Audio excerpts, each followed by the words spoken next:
तुम्ही आता मला सांगा की तुम्ही ह्याच्यामध्ये खुश आहे, काय अडचण नाही? खुश असणार उत्पन्न वाढलेलं आहे, सगळं छान मला झालंय. मला सर एका बॅचला कमीत कमी 4 पोती जर लागवड टाकली तर साधारणतः 2-8 हजार रुपये खर्च यायचा. आता किती खर्च होतो? आता कुठे मी मला वाटतं तुमच्याकडे मागले एकदा ते 2 बाटल्यांनी ऊस उधार वापरलं आणलेलं, होतं. हा. मला वाटतं 4-5 महिन्यापूर्वी हा.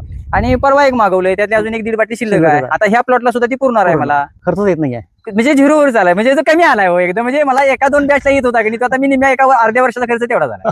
नाही म्हटलं तर मला 30-40 हजाराची लागवड लागायची, अरे बाबा, ऐकलं काय? कारण त्याच्याशिवाय येतच नव्हतं हो ते. 30-40 हजारचं रासायनिक खतं लागत सर होते. ह्या जर तुतीला जर ह्या वेळेस जर खत जर नाही मिळालं का नाही तर ह्यो पाला वाढत नाही. लक्षात वाढत नाही. त्याला रासायनिक जर टाकत होतो की नाही, त्यावेळी जर नाही मिळालं हा.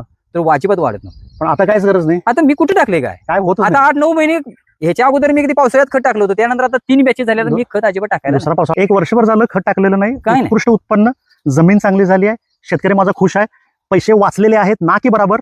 30-40 हजार रुपये खताला लागत होते, आता माझ्यामध्ये 5-6 हजार रुपये लागले असतील.